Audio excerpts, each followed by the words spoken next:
చంద్రబాబు నాయుడు గారు జోగి రమేష్ గారు ఒక 3 మాటలు 3 ఆప్షన్లు మీకు ఇచ్చారు. మీ దగ్గర ధైర్యం ఉంటే దాన్ని స్వీకరించండి.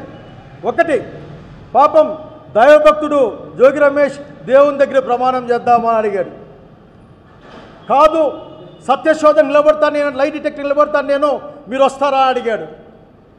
ఇది కూడా కాదు, సిబిఐకి ఇమ్మని చెప్పారు. సిబిఐకి ఇస్తే అన్నీ వస్తాయి కదా అని చెప్పారు.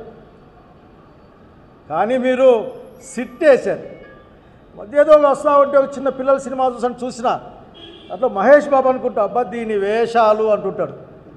అట్లా మీరు మీ సిట్ వేషాలు చూసి అసలు బోర్ కొడతా ఉంది. ఒక సిట్ ఆల్రెడీ పనిచేస్తూ ఉంది.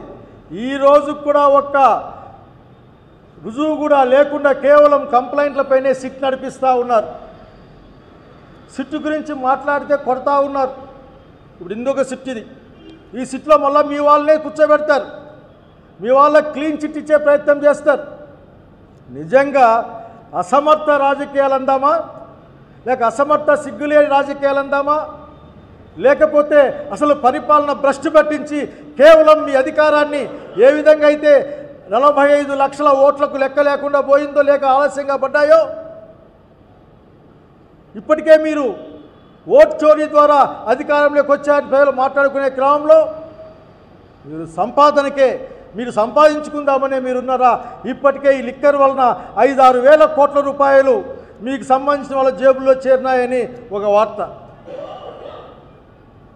ఆయనతో మీరు చిలక పలుకులు చెప్పిస్తారు. మంచిగా ఒక చైరేసి చక్కగా క్రాఫ్ట్ దువ్వి 2-3 సంవత్సరాల నుంచి అని మీ ఆఫీసర్లను అడగండి. 2-3 సంవత్సరాల నుంచి ఈ లిక్కర్ ఇండస్ట్రీస్ ఉన్నాయా అని. వాళ్ళే చెప్పారు ఈ మధ్య కాలంలో వచ్చాయి, ఈ ప్రభుత్వం వచ్చినాక నెల కింద వచ్చాయని చెప్పారు. పొంతం లేని సమాధానాలు.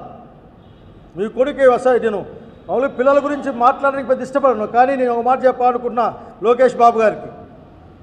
మీరు అర్థంలే అసంబద్ధంగా మాట్లాడతారేంది? మీ నోట్లో నుంచి ఆఖరికి అధికారం పట్ల ఉన్న కాంక్ష తప్ప ఖచ్చితంగా ఇంకేం కనపడదు. మీరు ఒక విఫల మంత్రి. మీ నాయకత్వంలో ఉన్న మీ శాఖలో ఇప్పటికే 10th క్లాస్ పరీక్షలు నిర్వహించలేరు, ఫలితాలు ఇవ్వలేరు. ఆ డిఎస్సిలో గొడవలు, ఆ కురుపాంలో